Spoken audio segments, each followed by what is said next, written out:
తెలంగాణ ఉద్యమంలో లక్షలాది మంది విద్యార్థులు ఉద్యమకారులు తెలంగాణ ఉద్యమంలో కేసులు కట్టుకుంటే వాళ్ళ మీద నమోదైన కేసులు ఇప్పటి వరకు 10 సంవత్సరాలైనా ఆ తెలంగాణ ఉద్యమకారుల మీద నమోదైన కేసులను తొలగించాలన్న ఆలోచన ఎప్పుడైనా చేసిండ్రా?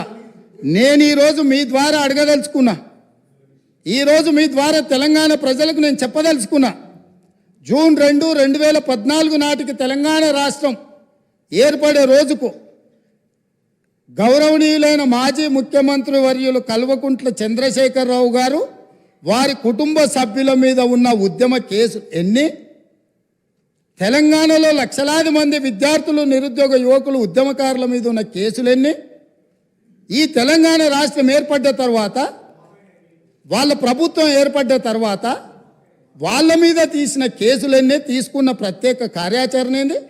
తెలంగాణ బిడ్డల మీద ఉన్న ఉద్యమ కేసులను తొలగించినవన్నీ, వాటి మీద ఎప్పుడైనా ఆనాటి ముఖ్యమంత్రి గారు సమీక్ష చేసి ఈ కేసులు వాళ్ళ మీద ఉంటే భవిష్యత్తులో వాళ్ళ ఉద్యోగాలకు ఇబ్బంది అవుతుంది, లేదా తెలంగాణ రాష్ట్ర సాధనలో వాళ్ళ మీద పెట్టిన కేసులను తొలగించాలని ఏ రోజైనా ఈ రాష్ట్ర ముఖ్యమంత్రి గారు సమీక్షించి ఈ శాసనసభలో చర్చించి అవసరమైతే ఈ శాసనసభ ఏకగ్రీవంగా నిర్ణయం చేసినుంటే ఏ విధంగా ముందుకు వెళ్తుండేనో ఇవాళ మనం చెప్పుండే వాళ్ళం అధ్యక్ష.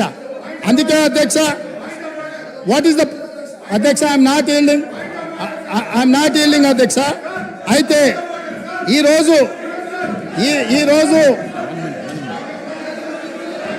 ఈరోజు వాళ్ళకొక నీతి, వీళ్ళకొక నీతి అధ్యక్ష. అదేవిధంగా పదే మాది ఉద్యమ పార్టీ అని చెప్పుకునే పార్టీ, ఉద్యమాల నుంచే మేము ఎదిగినామని చెప్పుకునే పార్టీ, ఉద్యమాల ద్వారా తెలంగాణ రాష్ట్రాన్ని సాధించడమని చెప్పుకునే పార్టీ, ఉద్యమాలకు వేదికైన ధర్నా చౌక్ను తొలగించి ఈరోజు తెలంగాణలో నిర్బంధాలే కొనసాగుతాయి, నిర్బంధాల మధ్యనే తెలంగాణలో పరిపాలన సాగుతుందని ధర్నా చౌక్ ఎత్తేసిండ్రు కదా అధ్యక్ష.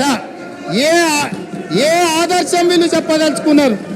తెలంగాణ ప్రజలకు ధర్నా చేసుకోవడానికి ఆనాడు కాంగ్రెస్ పార్టీ ధర్నా చౌక్ ఏర్పాటు చేస్తే ఆ ధర్నా చౌక్ను ఎత్తేసిన దుర్నీతి ఈరోజు ఈ పార్టీది ఉన్నది.